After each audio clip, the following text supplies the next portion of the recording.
Assalamualaikum warahmatullahi wabarakatuh. Kami dari kelompok 3, saya Muhammad Rasal Al-Farisi dengan NIM 14523000031. Perkenalkan, nama saya Dedi Febrian dengan NBI 14523000052. Perkenalkan, nama saya Muhammad Alif Saifuddin dengan NIM 145230050. Perkenalkan, nama saya Elvareno Juniarta Bernadim, NBI 14523000016. Kami dari kelompok 3 ingin mempresentasikan tugas manajemen proyek dengan dosen mengapu Erni Puspanantasari Putri STM PhD. Dalam presentasi ini dibahas penerapan manajemen proyek pada pembangunan PLTS Terapung Cirata yang meliputi tahap perencanaan proyek, pengorganisasian tim, pelaksanaan konstruksi, serta pengendalian dan evaluasi proyek. Pembahasan difokuskan pada pengelolaan tim proyek, kompetensi sumber daya manusia, serta penerapan model takmen dalam pengembangan dan dinamika kerja tim proyek. Proyek PLTS Terapung Cirata memiliki tingkat kompleksitas yang tinggi karena dilaksanakan di atas perairan waduk, melibatkan teknologi fotovoltaik terapung, serta memerlukan koordinasi lintas disiplin antara aspek teknis, keselamatan kerja, logistik, dan administrasi proyek. Oleh karena itu, penerapan manajemen proyek yang terstruktur dan manajemen risiko yang efektif menjadi faktor penting dalam menjamin keberhasilan proyek dari sisi waktu, biaya, mutu, dan keselamatan kerja. Latar belakang yaitu PLTS Terapung Cirata berkapasitas 145 MWP, bekerja sama dengan PT PLN Persero dan Masdar UEA, memanfaatkan waduk Cirata tanpa penggunaan lahan darat, mendukung target energi baru terbarukan atau EBT nasional. Berikut deskripsi singkat proyek, yaitu dibangun di atas waduk Cirata, Jawa Barat, pembangkit listrik tenaga surya Terapung Cirata menggunakan teknologi floating photovoltaik untuk menghasilkan listrik. Memanfaatkan permukaan waduk tanpa mengganggu fungsi utamanya sebagai pembangkit listrik tenaga air adalah tujuan proyek ini. PLTS Terapung Cirata memiliki kapasitas terpasang sebesar 145 MWP, merupakan proyek PLTS terapung terbesar di Asia Tenggara dan merupakan tonggak dalam pengembangan energi surya di Indonesia. Berikut manfaat proyek. Yang pertama, mengurangi emisi CO2, yang artinya PLTS menghasilkan listrik tanpa pembakaran sehingga ramah lingkungan. Mendukung bauran energi nasional, membantu meningkatkan porsi energi terbarukan di Indonesia.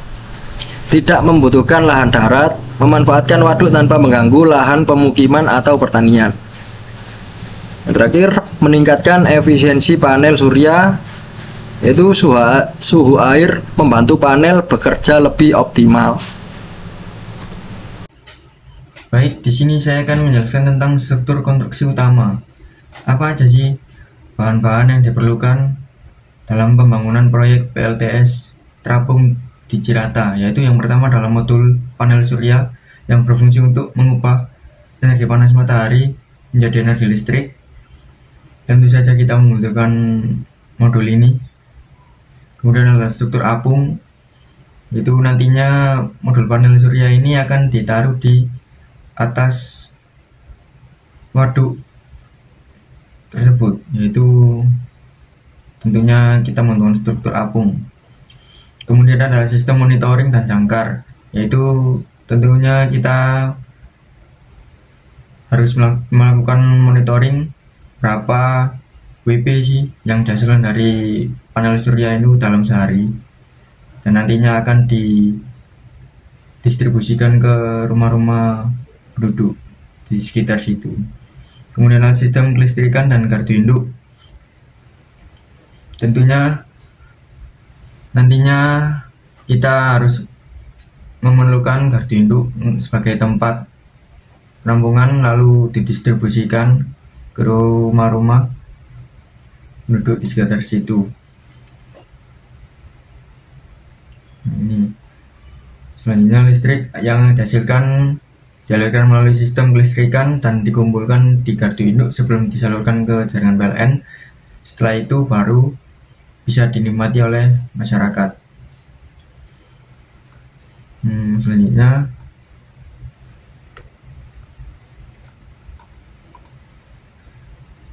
yaitu tujuan proyek. Tujuan proyek itu yang pertama ada menyediakan pasokan listrik berbasis energi terbarukan, yaitu energi panas cahaya matahari yang dimana tidak pernah habis, mengingat energi panas matahari akan selalu ada. Kenapa kita nggak memanfaatkan hal itu?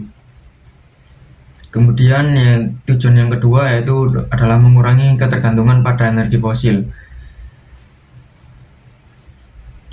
Suatu saat nanti kan energi fosil ini bisa habis, dan kita nggak mungkin terus-menerus bergantungan kepada energi fosil. Salah satu caranya yaitu kita harus berpindah dengan memanfaatkan energi terbarukan, yaitu salah satunya adalah panas cahaya matahari. Kemudian tujuan yang ketiga yaitu mendukung target bauran energi nasional, di mana dengan memanfaatkan energi terbarukan kita dapat mengurangi energi fosil dan mengurangi emisi gas rumah kaca. Yaitu tujuan yang keempat adalah menjadikan model pengembangan PLTS terapung di Indonesia. Salah satu PLTS terapung terbesar di Asia yaitu PLTS terapung Cirata. Baik, terima kasih atas kesempatan yang telah diberikan. Di sini saya akan menjelaskan apa itu tim proyek. Dibagi berapa sih tim proyek itu? Yang pertama ada manajer proyek, yang kedua ada engineer lapangan, yang ketiga ada quality control atau QC, yang keempat safety officer atau K3 untuk menjaga keselamatan para pekerja maupun lingkungan di proyek, dan yang kelima ada teknisi dan operator. Selanjutnya pengelolaan tim kerja. Pengelolaan tim kerja dilakukan melalui pembagian tugas yang jelas, pengawasan kinerja yang dilakukan secara berkala, penerapan keselamatan kerja, serta komunikasi yang baik antar anggota tim. Dengan pengelolaan yang tepat, pekerjaan dapat selesai sesuai jadwal dan target proyek tercapai, dan bisa menjaga kinerja proyek yang efektif. Mungkin slide selanjutnya bisa dilanjutkan oleh teman saya. Baik, di sini saya akan menjelaskan model segmen dalam proyek PLTS Terapung Cirata. Yang pertama ada forming, yang dimana pada tahap awal ini anggota tim saling mengenal, memahami peran dan tanggung jawab masing-masing. Manajer proyek memberikan arahan terkait tujuan proyek, struktur organisasi, dan rencana kerja awal. Yang kedua ada storming, yang dimana pada tahap ini mulai muncul perbedaan pendapat, terutama terkait metode kerja, desain teknis, dan pembagian jadwal. Konflik ini wajar dan perlu dikelola agar tidak menghambat progres proyek. Yang ketiga ada norming. Pada tahap ini, tim mulai solid, aturan kerja dan SOP disepakati, komunikasi semakin efektif, serta kerjasama antara anggota meningkat. Konflik mulai berkurang.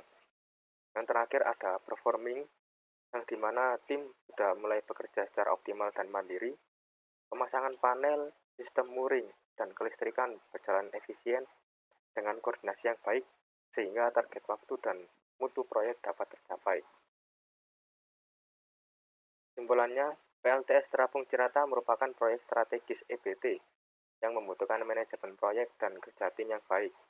Integrasi perencanaan, teknis, dan pengelolaan SDM menjadi kunci keberhasilan proyek. Terima kasih, sekian yang bisa kami sampaikan. Apabila ada kurang lebihnya, kami mohon maaf. Assalamualaikum warahmatullahi wabarakatuh.